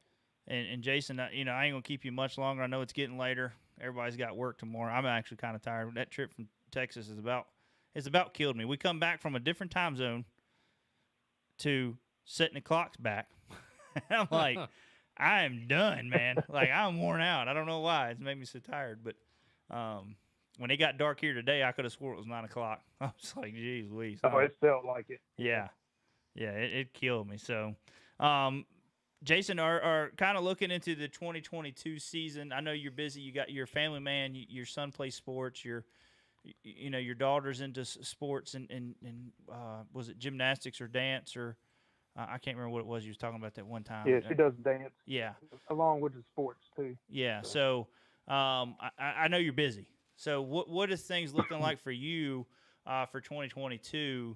Are you just going to kind of keep doing the month-longs and some of the events that pop up, like, the CCKF and all that? Or are you going to try to fish any of the bass or Hobie stuff? It'll probably be more the same this year as it was next year as it was this year.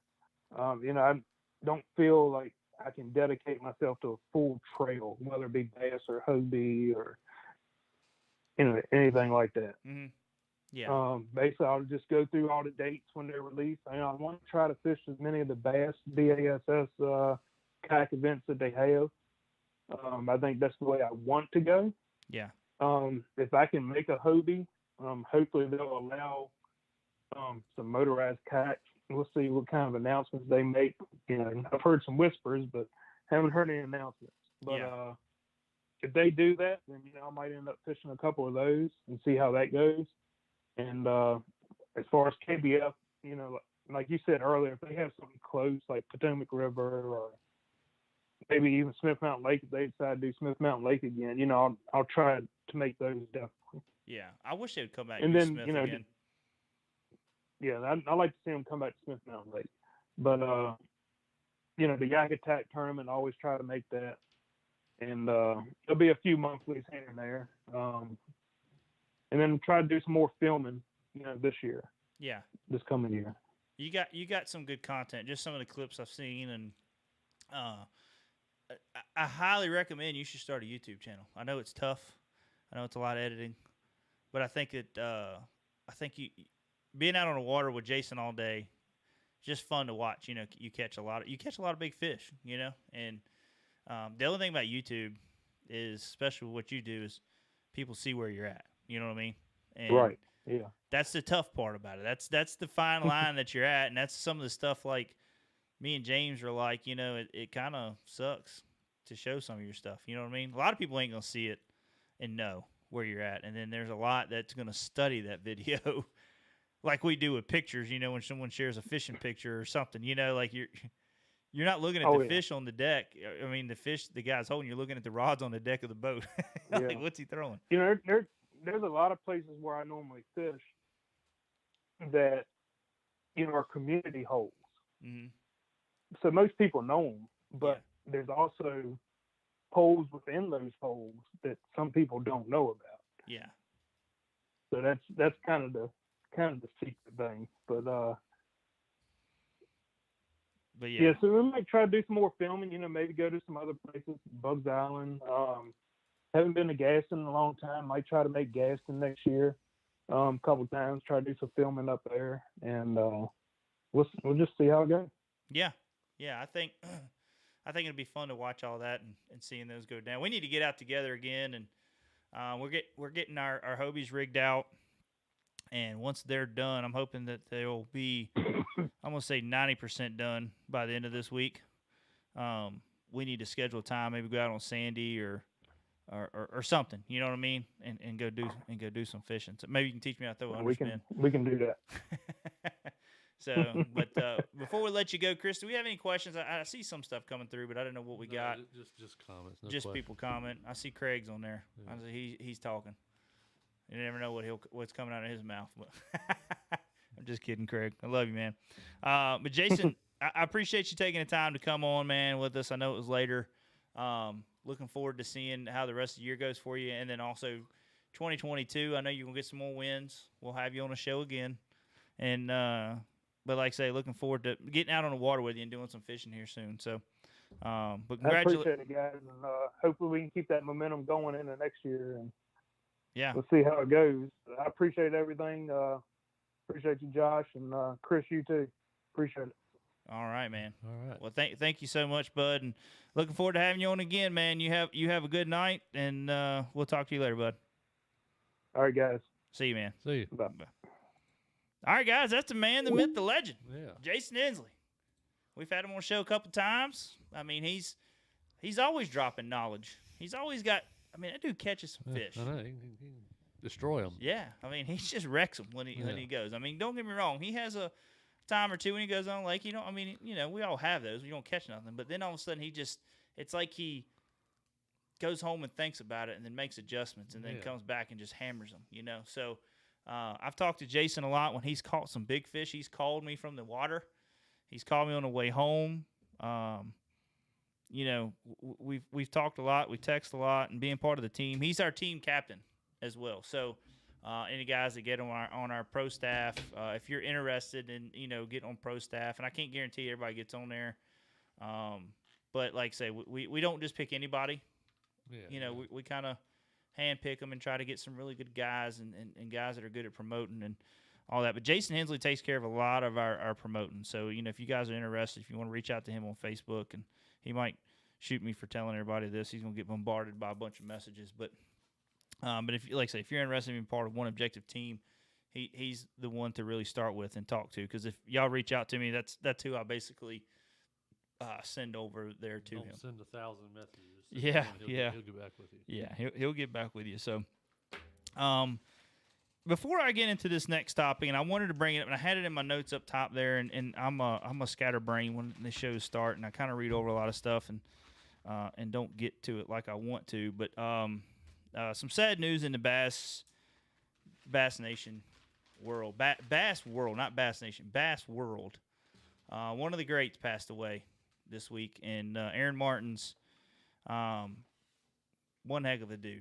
We've talked with Aaron Martins at a lot of the Bassmasters Classics backstage when we're doing interviews, and we've had him on the show. I feel like one of the better shows that we've ever done when it goes to in-depth on line and making small adjustments. And I learned how to drop shot because of Aaron Martins and all his YouTube videos. That was key, man. And to watch Aaron Martins fish the Elite Series and the MLF Series, and Spanky's guys with a spinning rod in his hands. He just, dude, he was one of the best out there. He was super kind. He loved to help anybody. I've had text messages with Aaron, when we was working on the show stuff and odd and end things, with Bass, and I've had a couple conversations with Aaron through text, and he's just super nice, man. He's always willing to talk, and just prayers go out to his family and to the whole bass world for losing a really, really great one. I mean, it was Lord's got a plan, and Lord really needed him. Maybe he needed to learn how to drop shot, and he needed a guy to teach him. That's all I can look at it like. I mean, I just hate to see somebody pass away so young and full of life. But like I say, God's got other plans. So, like I say, thoughts and prayers go out to his family and his friends, and then everybody else in the bass world. So, next topic. This is the last topic. It's getting late. I've been wanting you guys to kind of stay on here and talk and talk with us. I know we ain't got a lot on right now, but through the podcast, we get a lot of listeners. We get a lot of great feedback from our listeners through emails and messages and stuff like that. So I know that what we have here isn't the whole entire amount of listeners that we have like we do through iTunes. We, really proud of the following that we have there. And so I just want to bring up some things before we get in. I was actually kind of nervous to even come in here and talk about this tonight. I didn't know if it was right. I didn't know if we should. But I get kind of, I don't know.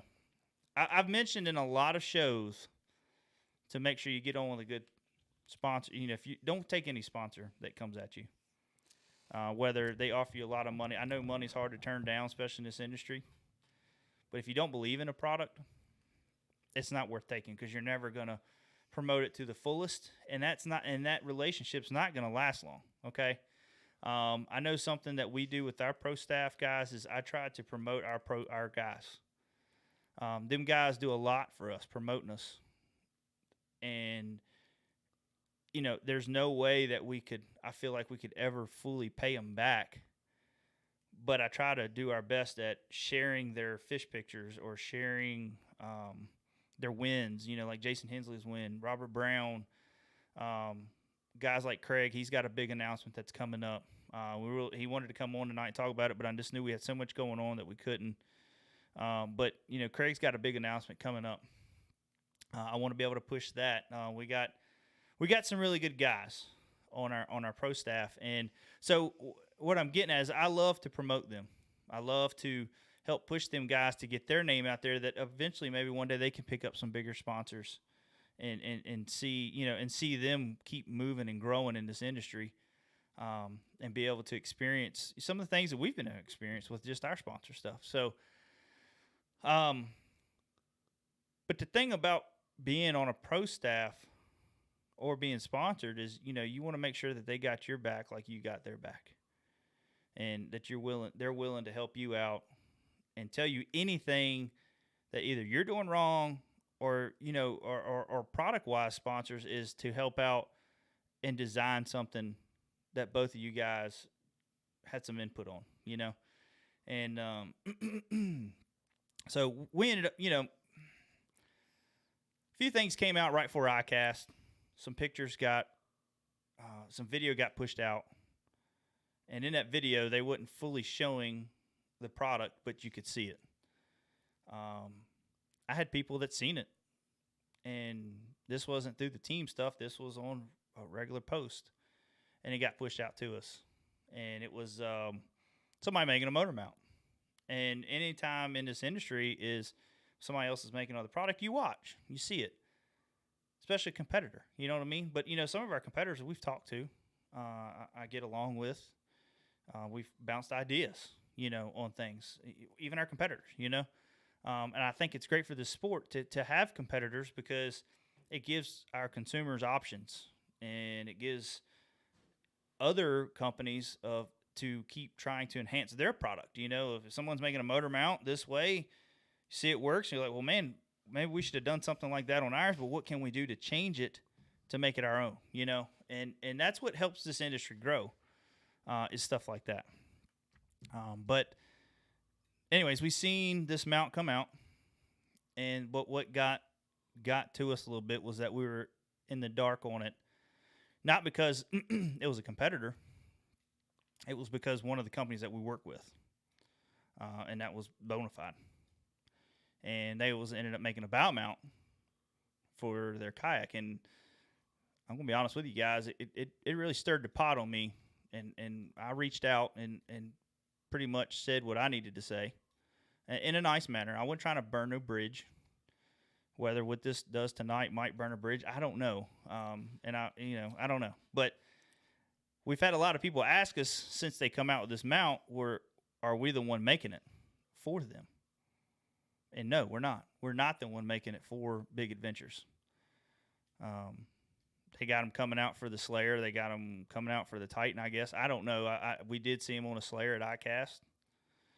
But the thing that bugged us about it was the fact that we talked about this, and we thought possibly we was going to work something out, and they were going to be a dealer, and they were going to carry our stuff and give you, the guys that run a Bonafides, options to possibly, order it through them, you know what I mean, and get it.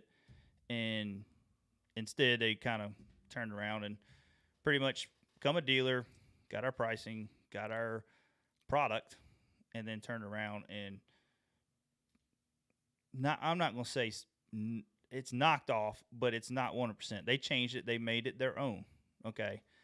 There's some parts on it that's very similar to ours, but I know that's how the industry is. And I'm not mad that they made the mount. I'm just mad at how it went down. And we was in the dark instead of saying, hey guys, we think we're going to come out with something, instead of saying, hey, how about we work together and we can do something? Or how about we get y'all to make them? Or what? I don't know. I don't know how it should have went. You have so many different ways that you think it should have went, especially on our end. We're going to have, and they're going to have their opinion on how they think it should have went. But we've been on that team since day one of Bonafide and helped out. And I know for a fact, 100% positively, that we've kept a lot of people in Bonafide boats and in Titans and Slayers, because we give them the options to be able to put bow mounts on or stern mounts, which I know there's other companies out there that make stern mounts as well. But we give people options and try to keep them in boats that they wouldn't go into other boats that was already motorized. And that was just kind of a stab in the back to us. It's kind of like, breaking up with I don't know. I've never had this opportunity because I've dated my wife for so long, but been married to her for so long and dated her all through high school. But, I just imagine having that girl that you really love and she just rips your heart out and just leaves, that's kind of how we were. And we ended up leaving the team. We left Big Adventure, so we had an opportunity to run Bonafide and Native. We left the team because of, one, what we were trying to get into with our YouTube and being able to test out other kayaks with bow mounts. We needed to grow. We needed to be able to venture out and shoot videos with other kayaks and not feel like, oh crap, we can't be in this video because we can't be in this kayak because we're not on Bonafide or Big Adventures in general's team. So that's why that was some of the biggest part that we were talking about coming off. And then when that hit, it just finalized it and put the final nail in the casket, So, but no, we do not make that mount. We've had a lot of people ask about it. Do we have anything in doing with that mount? We don't. I mean, we have nothing, no input. We have nothing with it. That's all theirs. And, but like I say, we got other stuff that we're going to be working on with making more mounts for Bonafide when the boats come out, when the P127, all that stuff. We get a lot of questions about it. Yeah, we'll probably have something for it. We're gonna get one, and we're gonna make stuff for it. So that's how this industry is. I never get upset when somebody else comes out with another product, even if it's similar to ours or or whatever, because I know some of our product is similar to others.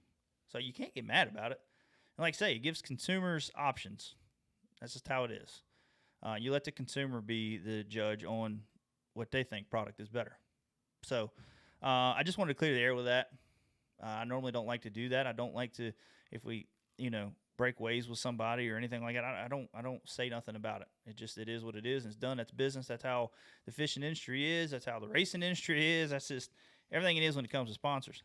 But that one right there, that one hurt. And like I say, we didn't know nothing about it until we get other people sharing videos to us, and that just kind of hurt. So, but I just wanted to clear that up, let you guys know that yes, they have their own, we have ours, and no matter which way you go, I think you get a good product. So, but other than that, guys, I think that's where I'm going to stand with that. I don't want to go too far in depth with it. I'm not even going to take no more questions about it. We've had a lot of questions. Why are y'all running a Hobie? I thought y'all were this. I can't believe this. I can't believe y'all went to the dark side and all that. And we wanted to be in a Hobie. I mean, we wanted to get out there and start running a Hobie some and trying it. Whether, I don't know, maybe 2 or 3 years down the road, we might try something else. I don't know. But we want to be able to have the options. And we want to be able to have options to get out there and test and give a lot of our customers good, honest opinions about kayaks, because it's hard to go and be a part of a team when you're making products for a lot of different kayaks and they ask you which kayak you think is better. It's hard to tell somebody that if you're looking for this, I think a Old Town's better. If you're looking for this, I think a Hobie's better, because you feel obligated to say, hey, I think you need to look at Bonafide and Natives, So now we kind of we can step out and give honest opinions on kayaks that we've been in and tested. So let me get a drink of water because my throat's dry. But I ain't gonna take no questions on it. Everybody else can conform their own opinion and all that. And like I say, it was hard to say anything about it today. But I think we're just kind of to that breaking point of, look, we're tired of getting the questions about it, and I'm sure we'll still get more about it. But I'm hoping this will help clear a lot of it up. So, but anyways. Chris, we got anything coming through? Anybody say anything? No. Just it's been kind of quiet tonight. Yeah, it's been quiet night. So, but hey, man, you know what? It seems like everything worked okay though tonight. Yeah. I mean, it looked like we had some kind of his video froze. What was his name? Steve Owens. Yeah, his video froze up, but you could hear him. Yeah, I think that probably starting here soon, we're going to go through a whole different deal software wise on running and getting our guests on. Yeah. There's a lot better out there than Skype. Skype is very finicky. One day it's great, one day it sucks. Yeah. Or 1 hour it's great and 1 hour it sucks. Yeah. So I think we're going to be switching up on some of that. But other than that, guys, that's all I got to add. Stay tuned. If you haven't subscribed to our YouTube channel, make sure you do that. We got another product going to be releasing. Our plan is to release it this week, not unless something goes south and we have to hold it back. But it's going to be probably one of those ones that we got a lot of questions about. And a couple of videos, as people have seen it, and so I think James leaked some snippets, some information, some snippets of it in a video. Oh. Does that sound right? Snippets. Snippets. Yeah. There we go. Snippets. So, anyways, James, I don't know if it was purposely done or what. He just wanted to throw that in there, making people ask questions. He did it. It was a good idea though. If he did it on purpose or not, I don't know. But like I say, if you haven't got signed up for our email, make sure you go to oneobjectivebf.com, and we have a spot you can sign up for our email. We're going to be doing sales. We don't always have sales. We get a lot of questions about that. We don't always have sales. Right now, especially right now with the hard to get product and material, it's hard to do a big sale. So, but we have something coming up here soon. So make sure you get signed up on our email list. We only send one out a week every Friday. Normally about 11:30 is when it comes out, Eastern time. And, we'll have our top sellers. We'll have our top picks. We'll have our newest YouTube videos on there. And, if we have a sale, it's going to be right there. So just make sure you go check that out. But other than that, guys, I hope y'all guys have a great, safe week. If you're out there catching some of them nice fall bass fish, if you're out there fishing during the fall, make sure you got your life vest on. It's getting cool. The temperature's getting cold. So other than that, guys, we'll talk to you later. Y'all